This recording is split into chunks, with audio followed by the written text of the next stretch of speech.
Maya Lobo had three choices when the sedan flipped: walk away from the screaming, pretend she hadn't heard the crunch of metal on bone, or climb into wreckage that smelled like gasoline and blood. She chose the wreckage.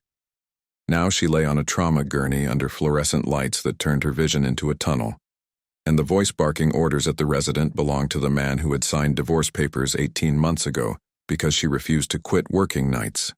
Dr. Lucas Byrne didn't look up when the doors slammed open. He was already gloved, already moving, already the attending who had saved 43 critical patients in the last quarter, while the hospital board circled his every decision like vultures waiting for one mistake. Maya felt the cold press of the stethoscope against her ribs and thought, of all the trauma bays in all the hospitals in this city. Systolic at 82 and dropping, the resident said. Possible splenic rupture. Lucas met her gaze for half a heartbeat. His jaw tightened. Prepper 2. Page surgery. Move. Maya's vision grayed at the edges, but she saw the flicker in his eyes. Recognition, fury, something she couldn't name. Her hand found the silver compass pendant at her throat, the one her grandmother had given her the day she started nursing school. True north, Nana had whispered. Find it and hold. Lucas turned back to the ultrasound screen. We're running out of time. The emergency department at St. Catherine's smelled like disinfectant and burnt coffee. A 13-story brick fortress on the edge of downtown, where ambulances arrived every 7 minutes and residents learned to sleep standing up. Maya had worked the night shift in the adjacent wing for 6 years, long enough to know which vending machine ate quarters, which attending yelled, and which trauma bay had the best light for suturing. She had never been wheeled into one. The ceiling tiles blurred above her as they rolled her down the corridor. Voices overlapped, someone shouting about O-negative blood, another about CT availability, a third asking if anyone had contacted next of kin. Maya tried to speak, but her tongue felt thick. The pain in her abdomen was a white-hot blade that twisted with every breath. She had pulled a 22-year-old woman from a crushed Honda Civic 20 minutes ago, held pressure on a femoral bleed until paramedics arrived, and ignored the sharp ache blooming beneath her own ribs. Stupid. Professional. Automatic. Lucas's voice cut through the noise. Stop talking and start moving. I want her in OR2 in under 10 minutes, or I'm writing up everyone in this hall. Maya closed her eyes. She had married him because he was brilliant under pressure. She had divorced him because he wanted her to be someone else. Now her life was in his hands, and neither of them had a choice.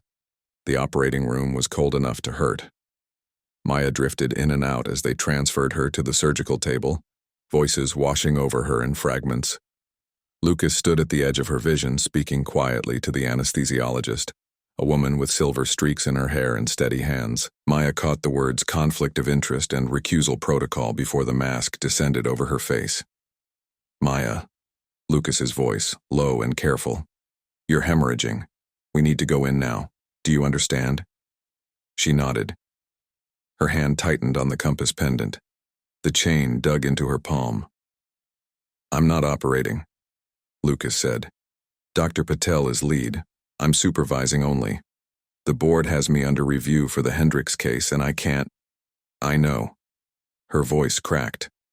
I read the news. His expression flickered. 3 months ago, a malpractice lawsuit had been filed against Lucas after a delayed diagnosis led to a patient's stroke. The case was dismissed, but the hospital board had implemented new oversight protocols. Every decision Lucas made now lived under a microscope. Every surgery required documentation. Every judgment call could end his career. And here she was, bleeding on his table. Dr. Amara Patel stepped into view, her eyes sharp above the surgical mask. We've got this, Maya. You focus on breathing. The anesthesia pulled her under, but not before she heard Lucas murmur something to Patel, a low exchange that ended with Patel's curt nod. Maya's last conscious thought was a bitter one. He still can't let go of control. When she woke 6 hours later, the pain had shifted from white-hot to deep and bruised.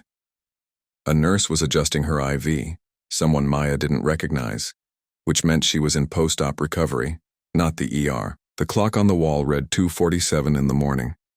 Lucas sat in the chair by the window. He didn't move when Maya opened her eyes. just sat there in wrinkled scrubs, hands folded, watching her the way he used to watch monitors during long surgeries, focused, assessing, waiting for the next crisis. The fluorescent light overhead cast shadows under his eyes. He looked like he hadn't slept in days. "They removed your spleen," Lucas said quietly. "Splenic rupture, grade 4. You're lucky you didn't bleed out in the car." Maya's throat was dry. "The woman I pulled out? Stable, fractured femur, but she'll walk again. You probably saved her life." "Great." Maya closed her eyes. "Now I get to spend the next 6 weeks explaining to my supervisor why I jumped into a wreck without waiting for paramedics. You violated protocol." Lucas's voice had an edge. "Again.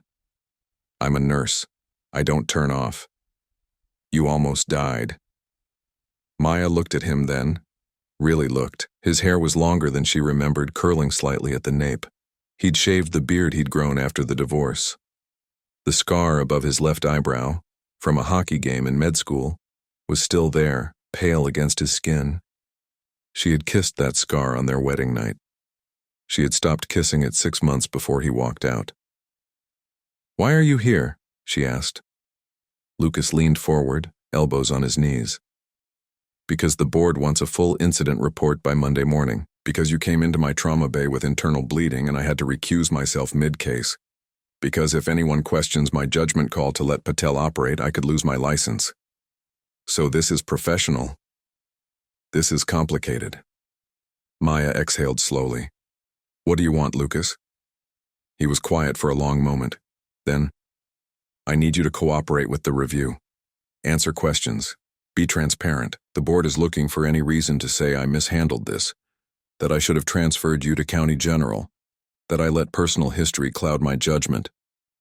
You did the right thing. Patel's one of the best surgeons in the state. That won't matter if they decide I orchestrated it to cover my ass." Lucas rubbed his face. "I'm asking you to trust me. One more time." Maya felt the compass pendant against her sternum, warm from her skin. True north. "What are the rules?" "No press, no social media. If anyone asks, you were treated by Dr. Patel, full stop. I supervised remotely, followed protocol, and recused myself post-op. You signed consent forms, received standard care, and had no complications." "That's all true." "Yes, but if the board interviews you, they'll ask about our history. They'll try to find evidence I influenced your care. I need you to be clear. We haven't spoken in 18 months. Tonight was the first time we've been in the same room since the divorce." Maya studied him. "Also true. Then we're on the same page. Except for one thing." She shifted carefully, testing the limits of the pain. "If they ask why we divorced, I'm not lying. You walked out because I wouldn't quit my job. I'm not rewriting history to save your career." Lucas's jaw tightened. "I'm not asking you to." "Good, because I won't." They stared at each other, the silence stretched, taut as surgical thread. Finally, Lucas stood. "Get some rest. I'll check on you in the morning." "Lucas?" He paused at the door. "Thank you," Maya said, "for keeping me alive." He didn't turn around. "It's my job." The door closed behind him with a soft click. Maya was transferred to a private room on the 4th floor the next afternoon. The hospital's policy for staff injuries was strict. Separate wing, limited visitors, incident report filed with HR by end of business day. She spent the morning fielding texts from coworkers and ignoring calls from her supervisor, Elena Ruiz, who wanted a detailed account of the accident. Lucas appeared at 4:15, carrying a tablet and a paper cup of coffee that smelled like burnt hazelnut. "You still drink terrible coffee," Maya said. "It's free." He set the tablet on the bedside table. "Dr. Patel will be by in an hour for post-op check. No complications so far. Your labs look good." "Thrilling." Lucas pulled up a chair. "The board wants to interview you on Friday. 2 members, 30 minutes, standard protocol. They'll ask about the accident, your treatment, and our prior relationship."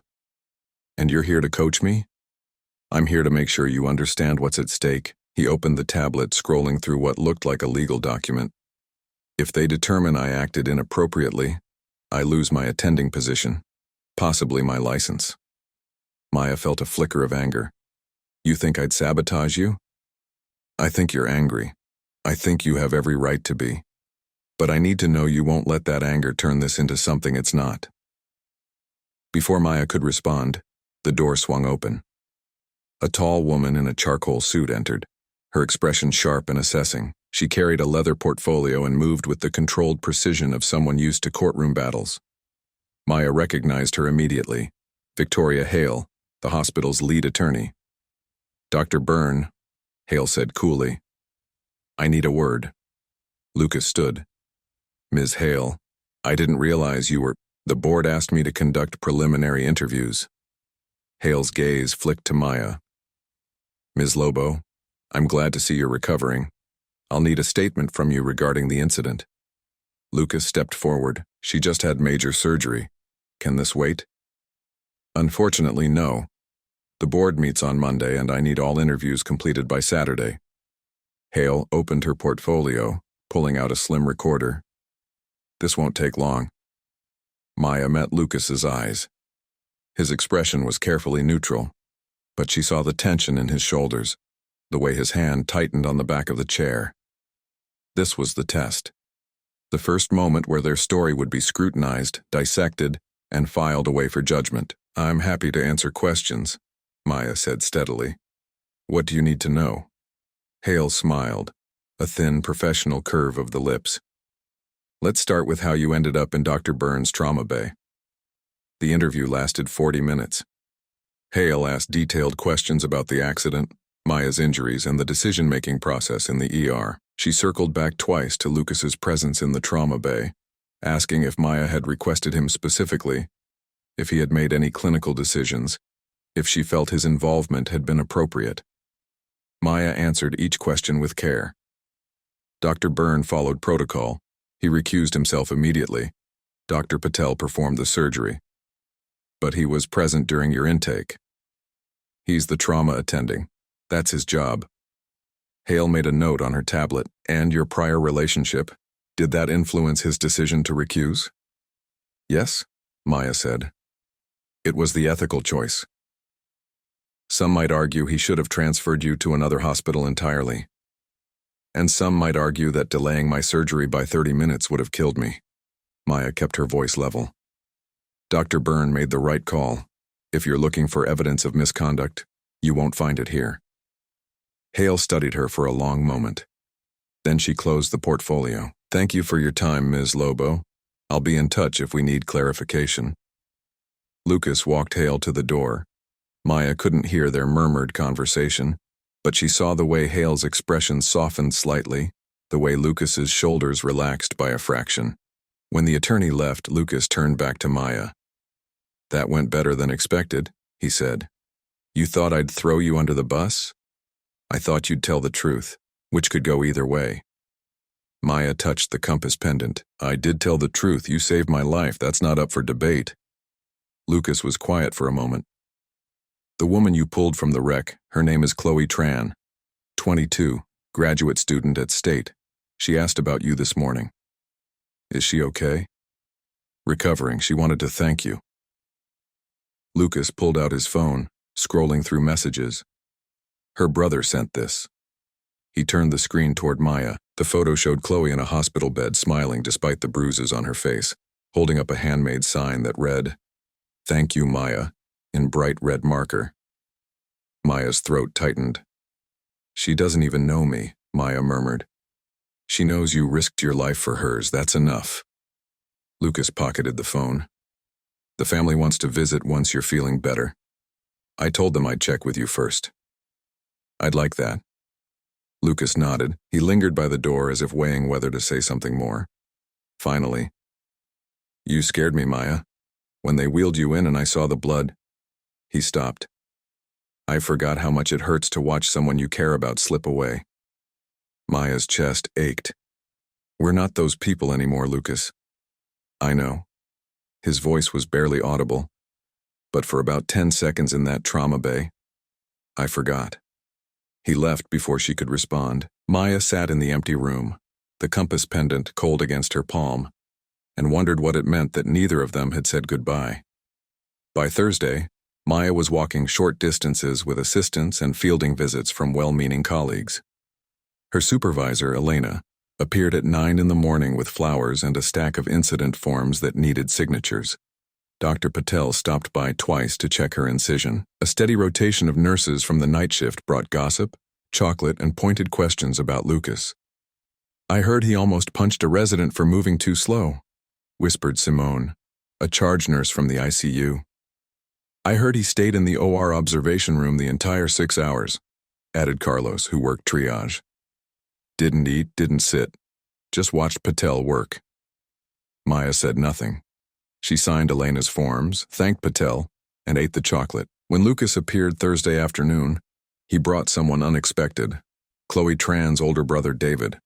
David was a wiry man in his 30s with mechanic's hands and a quiet intensity. He gripped Maya's hand carefully, as if afraid she might break. "My sister's alive because of you," he said.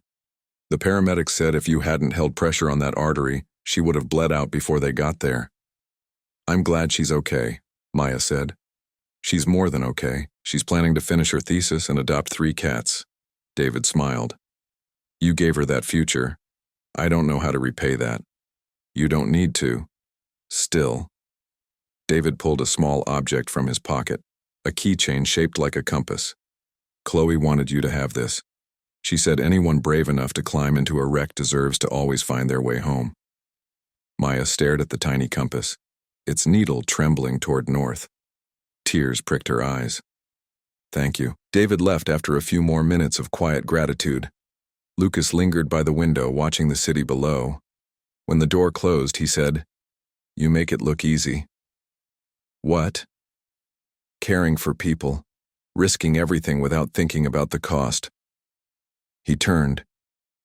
"I used to admire that about you. Then it terrified me." Maya set the keychain on the bedside table next to her grandmother's pendant. "You wanted me to be safe. I wanted to be useful. Those things don't always align." "No," Lucas said, "they don't." His phone buzzed. He glanced at the screen and his expression shifted, something tight and wary. The board moved up the interview. "Tomorrow morning, 8 o'clock. Hale just sent the updated schedule." "Why the rush?" "Someone filed a formal complaint." Lucas's voice was flat. "Anonymous tip claiming I prioritized your care over other patients in the ER. They're investigating whether I violated triage protocols." Maya's pulse quickened. "That's insane. You followed protocol exactly." "Doesn't matter. The complaint is filed and now they have to investigate." Lucas pocketed his phone. "This is what I was afraid of. One mistake, one perception of impropriety, and everything unravels." "Who would file a complaint?" "I don't know, but someone wants me out." Maya thought of Victoria Hale's sharp questions, the way the attorney had circled back to Lucas's presence in the trauma bay. She thought of the nurse's gossip, the whispers about Lucas's intensity, the unspoken question, did he bend the rules for his ex-wife? "I'll tell them the truth," Maya said. "You saved my life by following protocol. If someone's trying to twist that into misconduct, they'll have to go through me first." Lucas met her gaze. For the first time since the divorce, she saw something vulnerable in his eyes. Fear, maybe, or gratitude, or the ghost of the man she'd married. "Thank you," he said quietly. He left without another word. Maya sat alone in the dimming room, her fingers wrapped around the compass keychain, and felt the weight of what was coming. Maya couldn't sleep. At 2 in the morning, she gave up pretending and sat by the window, watching the city lights blur through rain-streaked glass. Her incision ached, a deep, pulling sensation that reminded her she'd been cut open less than a week ago. She touched the compass pendant, then the keychain David had brought, both resting on the windowsill. The door opened quietly. Lucas stepped inside, still in scrubs, a paper bag in one hand. "You should be resting," he said. "So should you." He set the bag on the table, 2 sandwiches from the deli across the street, the one that stayed open all night for hospital staff. I figured you'd be awake. Maya unwrapped a turkey sandwich, surprised by how hungry she was. They ate in silence for a few minutes, the only sound the soft patter of rain against the window. Finally, Lucas spoke. I found the complaint. It was filed by Dr. Gerald Moss. Maya frowned. Moss? The ER attending from County General? The same. He applied for the trauma director position last year. I got it instead. Lucas's voice was bitter. He's been waiting for me to slip ever since. That's petty even for hospital politics. It's effective. Moss knows the board is already watching me. One more complaint, even a baseless one, and they'll force me out. Lucas leaned back in his chair. He's not wrong to question my judgment, though. I did let emotion cloud my decisions. How? I should have transferred you to County General. It's protocol for staff injuries when there's a conflict of interest. But the delay would have added 30 minutes and I couldn't. He stopped. I couldn't risk losing you. Maya set down her sandwich. Lucas. I know. We're divorced. We've barely spoken in 18 months. But when they wheeled you in and I saw your blood pressure dropping, I didn't think about protocol. I thought about the last time I saw you, signing papers in a lawyer's office, both of us too angry to cry. I thought about all the things I should have said and didn't. Like what? Lucas was quiet for a long moment. Then he reached into his pocket and pulled out a folded piece of paper, worn at the edges. He set it on the table between them. Maya unfolded it carefully. It was a receipt from a coffee shop near their old apartment, dated 3 days after he'd moved out. Scrawled on the back in Lucas's handwriting were 2 words, I'm sorry. I went back to that cafe every morning for a month, Lucas said quietly, hoping you'd show up, hoping I'd have the courage to say it out loud. Maya's vision blurred. Why didn't you call? Because I didn't know how to say I was wrong without making it about me. You chose your career, your passion, your purpose, and I punished you for it. I wanted you to fit into the life I'd imagined, and when you wouldn't, I walked away. He met her eyes. That was cowardice, Maya, and I've regretted it every day since. Maya folded the receipt, her hands shaking slightly. You hurt me? I know, you made me feel like I had to choose between being a good nurse and being a good wife, like I couldn't be both. You were both. I was just too proud to admit my fear. Fear of what? Lucas's voice cracked. Fear that one night you'd walk into the wrong situation. You'd pull someone from a wreck or step between a patient and a weapon, or ignore your own safety because that's who you are. And I'd lose you. Not to another person, but to the job, to your courage. He exhaled shakily. Turns out I was right. Maya looked at the receipt, at Lucas's cramped handwriting, at the proof he'd been sorry all along. I pulled Chloe from that wreck because I'm a nurse. It's what I do. If you can't accept that, I accept it. Lucas leaned forward. I'm asking you to accept that I love you for it, even when it scares me, even when it means watching you risk everything. The words hung between them, fragile as surgical thread. Maya's throat tightened. We signed papers, Lucas. I know. We're not those people anymore. I know that too. He stood gathering the sandwich wrappers. But maybe we could be different people. Ones who've learned from their mistakes. He left before she could answer. Maya sat alone with the receipt, the compass pendant, and the slow, terrifying bloom of hope in her chest. The board interview took place in a conference room on the 8th floor, all glass and polished steel. Maya arrived at 7:55 dressed in borrowed clothes, a blue blouse and dark slacks Elena had brought from home. Her incision pulled with every step, but she kept her expression neutral. Victoria Hale sat at the head of the table, flanked by 2 board members, Dr. Raymond Cross, a silver-haired cardiologist with a reputation for ruthless efficiency, and Margaret Chen, the hospital's chief operating officer. Lucas wasn't present. Protocol dictated he couldn't attend interviews regarding his own conduct. Thank you for coming, Ms. Lobo, Hale said. We appreciate your cooperation. Maya sat carefully, Of course. Dr. Cross opened a file. We've reviewed the incident report, Dr. Patel's surgical notes, and the complaint filed by Dr. Moss. We need to understand Dr. Byrne's role in your care. Maya kept her voice steady. Dr. Byrne followed protocol. He assessed my injuries, determined I needed immediate surgery, and recused himself. Dr. Patel performed the operation. But he was present in the trauma bay, Chen said, for approximately 18 minutes according to the timestamps. He's the trauma attending. He supervises all incoming cases. Even cases involving former spouses? Cross's tone was dry. Maya met his gaze. Especially those. He knew his judgment could be questioned, so he documented every decision and handed off care to Dr. Patel. That's exactly what he should have done. Hale leaned forward. Dr. Moss suggests that Dr. Byrne prioritized your intake over other patients, that your status as his ex-wife influenced triage decisions. That's false.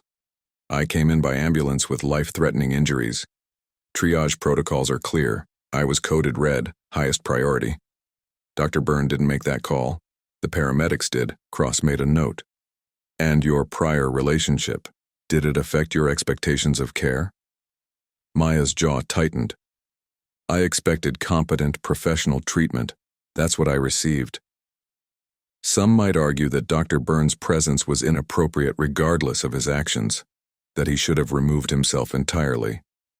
If he'd done that, I'd be dead. Maya's voice hardened. Dr. Byrne made a split-second decision to stabilize me while arranging for another surgeon.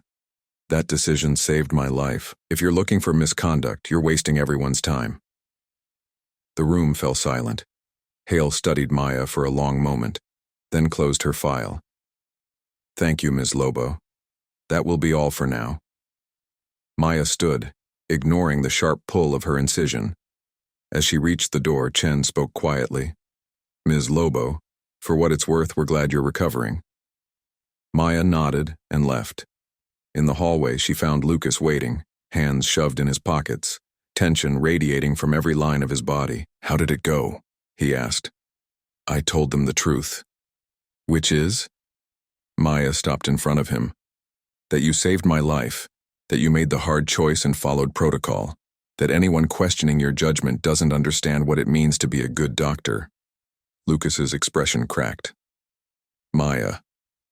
She stepped closer, close enough to see the exhaustion in his eyes, the shadow of his unshaven jaw, the faint scar above his eyebrow.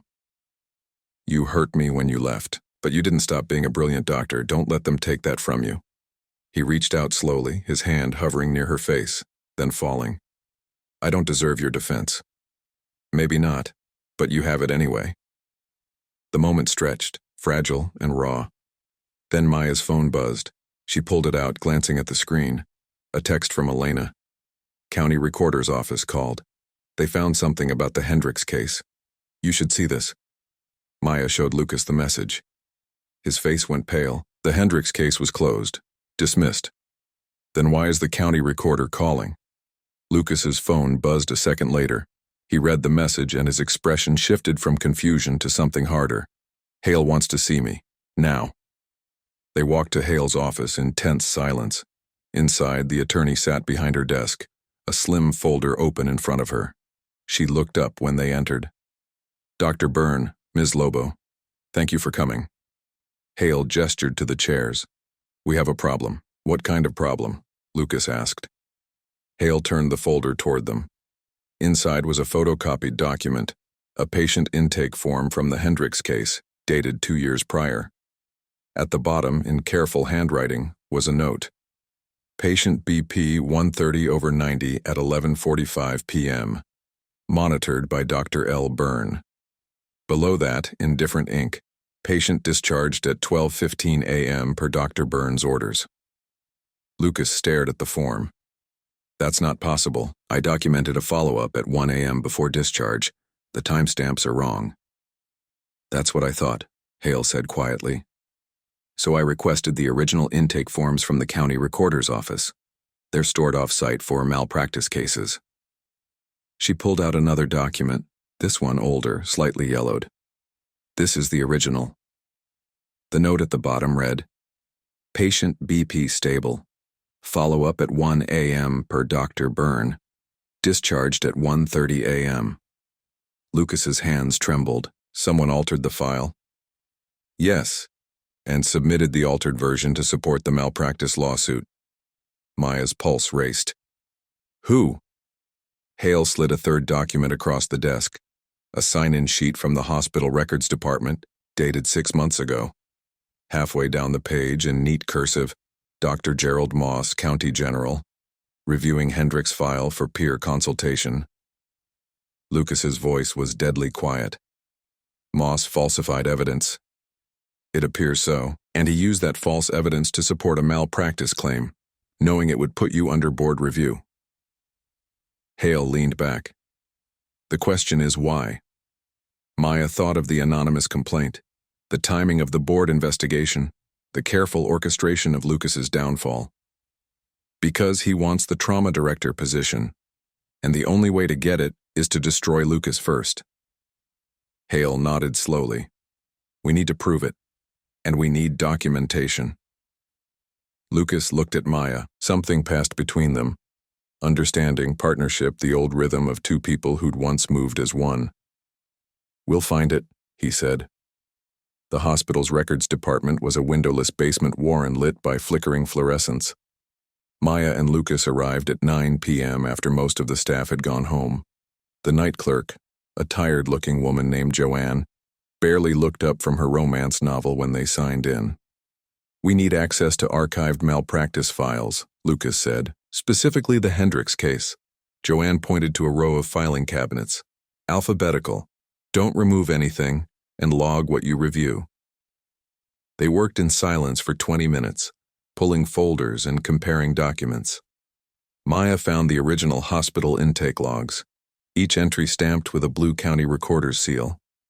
Lucas cross-referenced them against the digital records in the hospital system. Here, Maya said quietly. She held up a check-in sheet from the records department. Moss signed in on March 7th at 8:30 p.m. That's 2 weeks before the malpractice lawsuit was filed.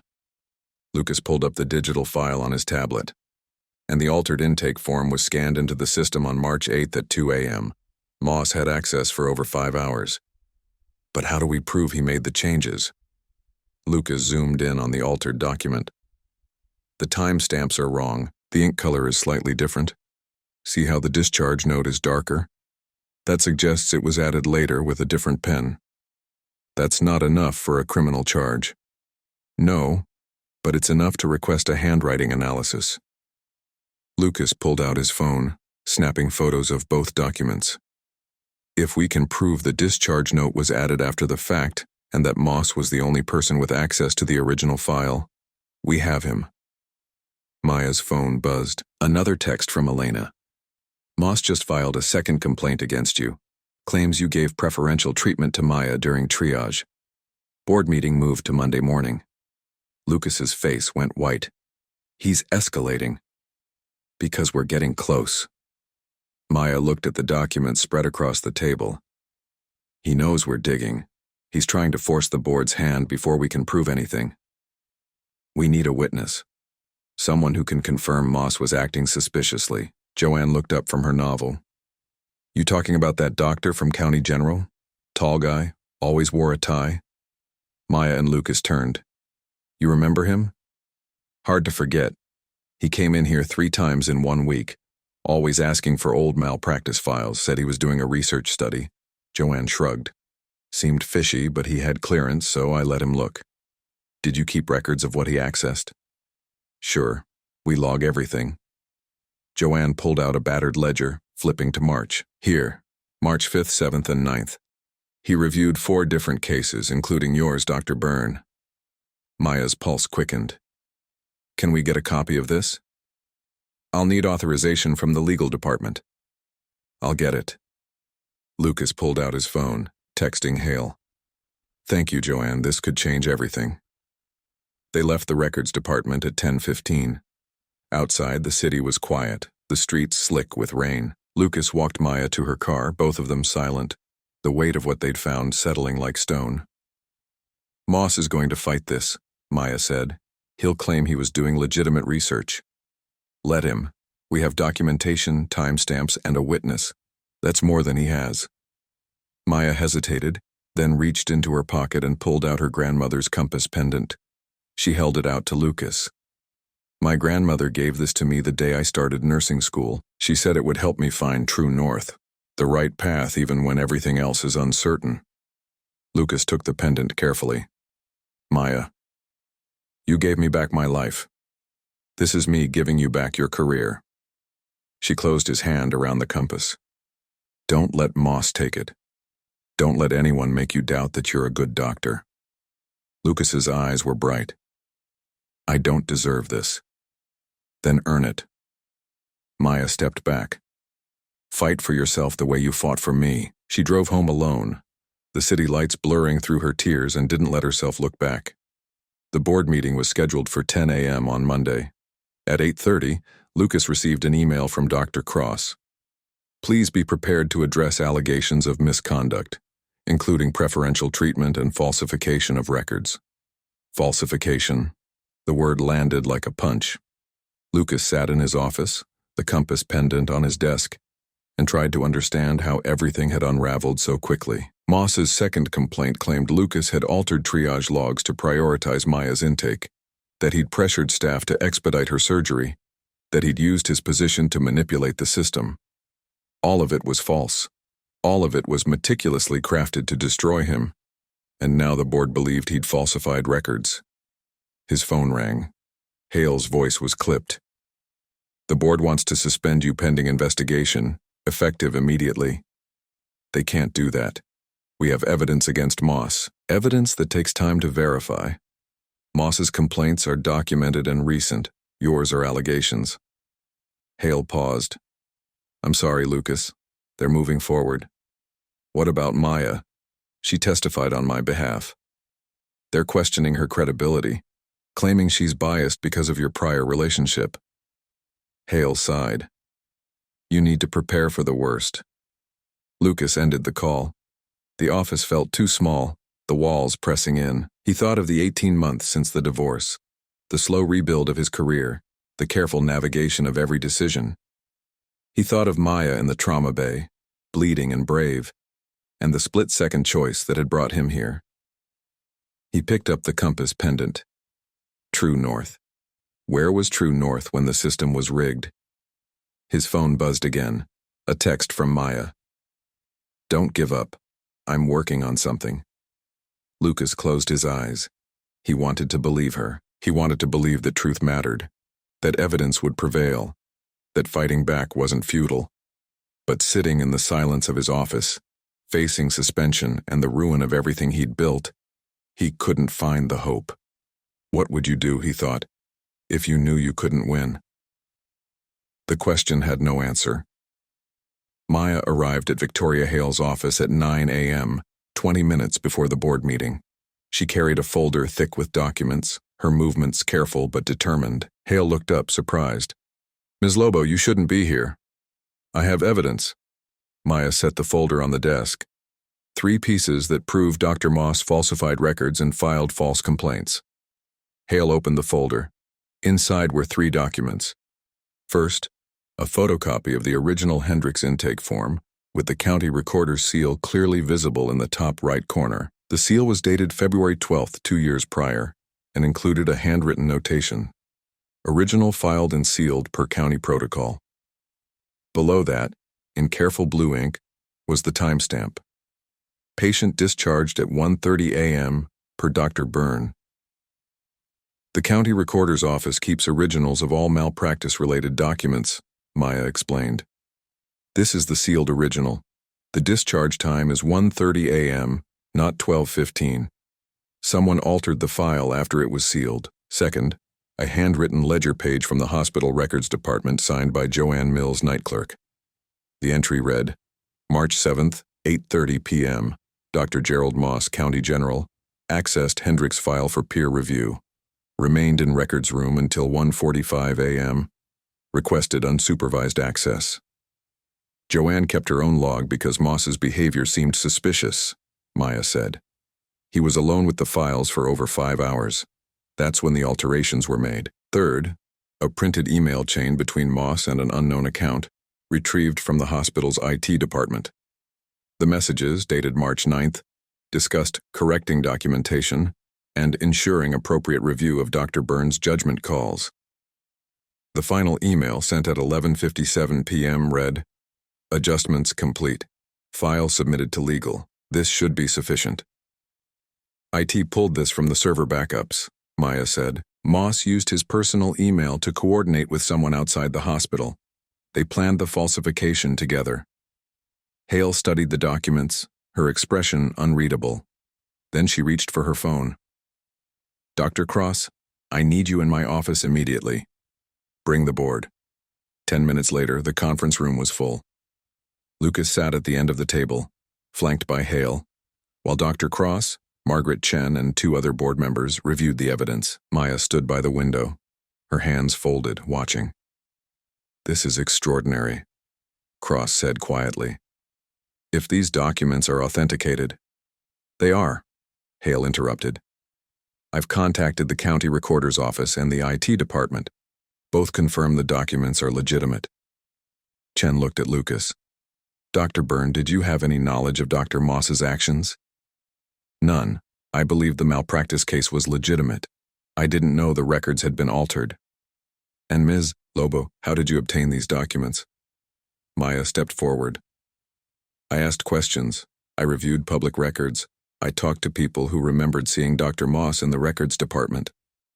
She pulled out her grandmother's compass pendant, the one Lucas had returned to her that morning. "My grandmother told me to always find true north, the right path, no matter how hard. This was the right path." Cross leaned back. "This changes everything. If Dr. Moss falsified evidence, he's subject to criminal charges, not just hospital discipline." "I've already contacted the state attorney's office," Hale said. "They're opening an investigation." Chen looked at Lucas. "Dr. Byrne, on behalf of the board, I apologize. You've been subjected to a coordinated attack on your reputation and career. We will issue a formal statement clearing you of all allegations." Lucas's voice was hoarse. "Thank you."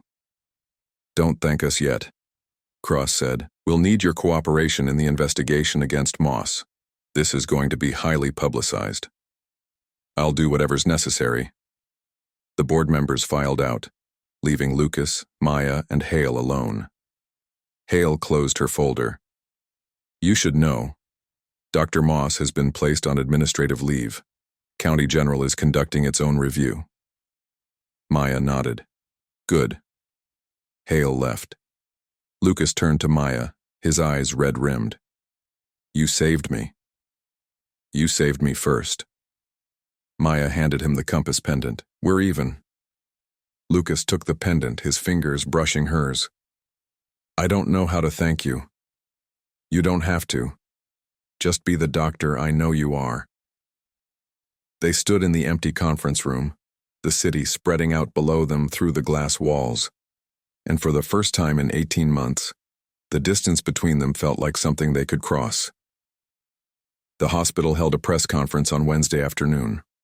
The main lobby was packed with reporters, staff, and curious onlookers. Lucas stood at the podium, flanked by Margaret Chen and Victoria Hale. Maya watched from the side, her hands wrapped around the compass pendant. Chen spoke first. "On behalf of St. Catherine's Hospital, I want to address recent allegations against Dr. Lucas Byrne. After a thorough investigation, the board has determined that Dr. Byrne acted appropriately and ethically in all matters related to patient care. The allegations were based on falsified evidence provided by Dr. Gerald Moss of County General Hospital." A murmur ran through the crowd. Cameras flashed. "Dr. Moss has been placed on administrative leave," Chen continued. "The state attorney's office is investigating charges of evidence tampering and fraud. We are cooperating fully with their inquiry." A reporter raised her hand. "Dr. Byrne, can you comment on the allegations?" Lucas stepped forward. "I can tell you that I followed protocol in every case, including the treatment of my former spouse, Maya Lobo. When Ms. Lobo arrived in my trauma bay with life-threatening injuries, I made the decision to stabilize her while arranging for another surgeon to operate. That decision was reviewed by the board and found to be appropriate. What about Dr. Moss's claims that you falsified records? Those claims are false. The evidence shows Dr. Moss altered hospital documents to support a fraudulent malpractice lawsuit. He did so to damage my reputation and advance his own career. Lucas's voice was steady. I'm grateful to the board for uncovering the truth, and I'm especially grateful to Ms. Lobo, whose courage and determination brought the evidence to light. The cameras turned toward Maya. She stepped forward, standing beside Lucas. I'm a nurse, Maya said simply. I know what it means to fight for the truth. Dr. Byrne saved my life by making hard choices under impossible circumstances. Anyone who questions his integrity doesn't understand what it takes to be a good doctor. The reporters shouted questions, but Chen raised a hand. That's all for today. Thank you. As the crowd dispersed, Lucas turned to Maya. You didn't have to do that. Yes, I did. They walked outside together, into the cool afternoon air. The city stretched around them, busy and indifferent. Lucas stopped on the steps, looking out at the traffic. Moss is finished, he said quietly. The state attorney's office called this morning. They have enough evidence to press charges. Good. He'll lose his license, probably face jail time. Maya nodded. He made his choices. Lucas was quiet for a moment. I keep thinking about what you said, that I saved your life. But you saved mine too, not just my career, my sense of who I am. He turned to face her. I don't know how to repay that. You already have. Maya pulled out a small envelope from her pocket. Inside was a handwritten note on hospital stationery. For Maya Lobo, in recognition of extraordinary courage and service. Below that was a donation receipt from the hospital's trauma fund, made in her name. $2,000. I don't want your money, Lucas. It's not my money, it's from the hospital, Chen insisted. He hesitated. But I wanted to add something. He handed her a second envelope. Inside was a key. It's to the apartment, Lucas said. Our old apartment, I never gave up the lease. I kept thinking maybe one day. He stopped. I know we're not those people anymore. But maybe we could be new people. Ones who've learned to fight for each other. Maya stared at the key. Lucas, I'm not asking you to move back in. I'm asking if you'd be willing to try. To see if we can rebuild something worth keeping. Maya looked at the key, at Lucas's hopeful, terrified expression, at the city spreading out around them. She thought of the divorce papers, the 18 months of silence, the careful distance they'd maintained. She thought of his hand around hers in the trauma bay, the compass pendant warm against her palm, the slow, impossible bloom of trust. I don't know if we can go back, she said quietly. Then let's go forward. Maya closed her hand around the key, one step at a time. One step at a time. They stood on the hospital steps, the afternoon sun breaking through clouds, and for the first time in 18 months, Maya let herself believe in second chances. 3 months later, Maya returned to work. The night shift welcomed her back with cupcakes, terrible coffee, and a new ID badge that read, Maya Lobo, RN, Trauma Specialist. She wore her grandmother's compass pendant and carried the keychain Chloe Tran's brother had given her. Both pointed north. Lucas met her for lunch on her second week back.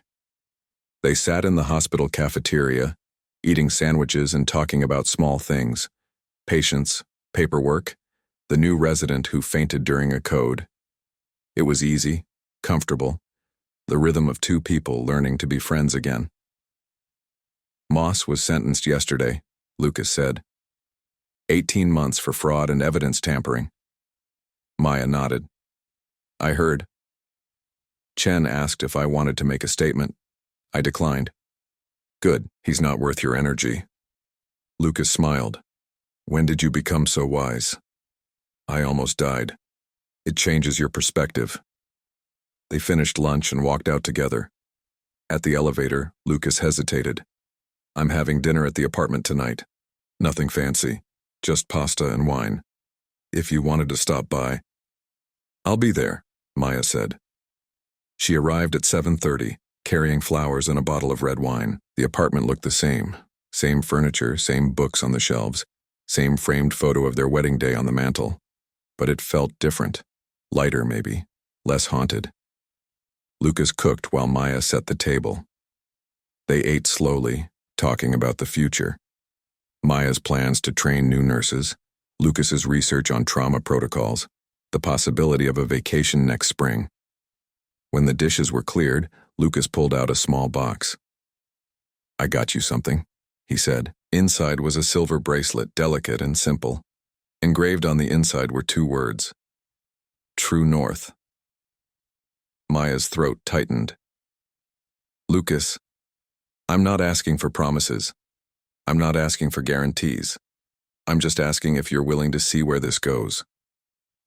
He fastened the bracelet around her wrist, 1 step at a time. True North.